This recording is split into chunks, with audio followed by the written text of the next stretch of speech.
All right, today we're talking about a partnership that is so big, it's pretty much guaranteed to reshape the future of AI.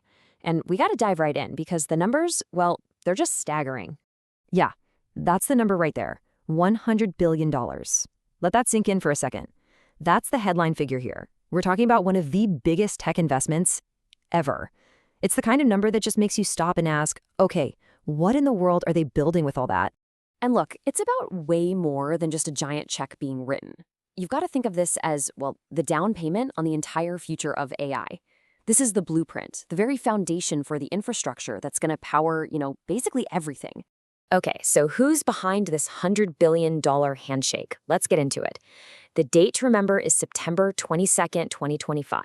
That's when two absolute giants of tech, NVIDIA and OpenAI, came together and announced this historic deal. And make no mistake, this is a deal that's designed to change the AI game completely. I mean, listen to this. NVIDIA's CEO, Jensen Huang, he just came right out and called it monumental.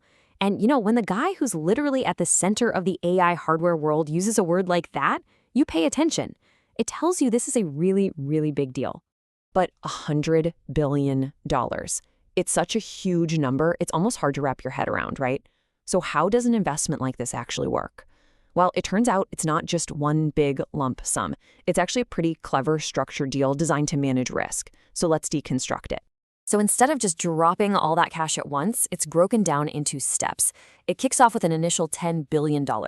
Then more money gets unlocked. But, and this is the key part, it only gets unlocked as they hit specific milestones. And that milestone is bringing each new gigawatt of computing power online. It's a really smart way to make sure the money is tied directly to real physical progress.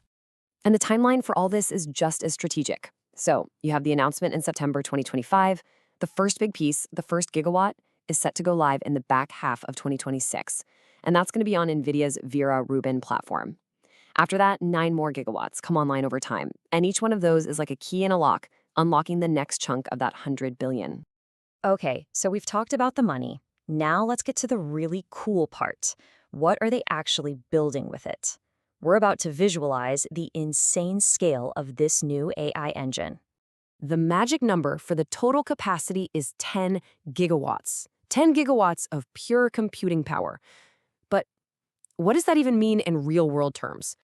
Well, get this. We're talking about enough energy to power the entire city of New York, not just on a normal day, but at its absolute peak demand. That is just a mind-boggling amount of power, and it gives you a sense of the sheer scale of the machine needed to run the next generation of AI. So, to create that much power, you need the hardware to back it up. A lot of hardware. We're talking about 5 million individual NVIDIA chips. And just to put that number, 5 million chips, into perspective, that is literally NVIDIA's entire production for the whole year of 2025. They are dedicating a full year's worth of everything they make to this one single project.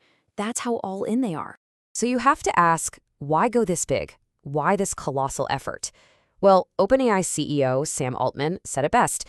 He basically said that compute infrastructure, that's going to be the bedrock of the entire future economy. I mean, think about it. ChatGPT alone is already hitting 700 million users a week. The demand is just exploding. This kind of infrastructure isn't a nice to have, it's an absolute necessity to just keep the lights on, let alone innovate.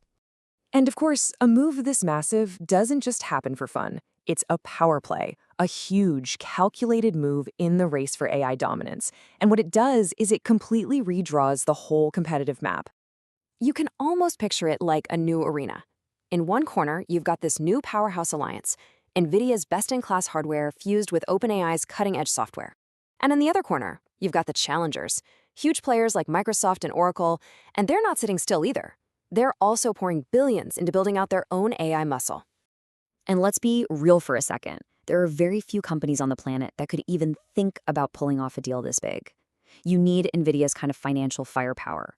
I mean, their full-year revenue just hit a record $130.5 billion. That's a growth of 114%. They have the cash, and they have the momentum to make this happen. So let's pull back from the numbers for a minute and look at the really big picture. Because this isn't just another business deal. This is a fundamental shift. It's changing the very playbook on how you build the future of AI. And that's going to have huge ripple effects across all of tech and honestly, all of society. So, what are the big takeaways here? First, the scale. They're building a competitive moat so wide and deep, it's going to be almost impossible for anyone else to cross. Second, this thing is a revenue multiplier. Analysts think the money they make back will dwarf the initial investment. Third, you've got market validation. The stock price soared, which tells you investors are all in on this.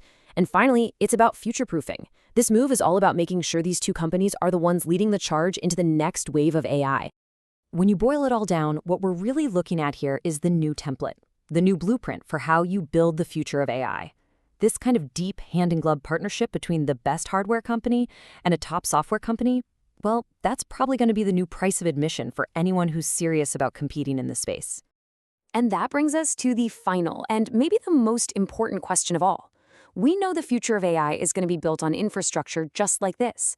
All that power, all that potential is becoming more and more concentrated. So the real question we're all going to have to face is who gets to decide how it's all used?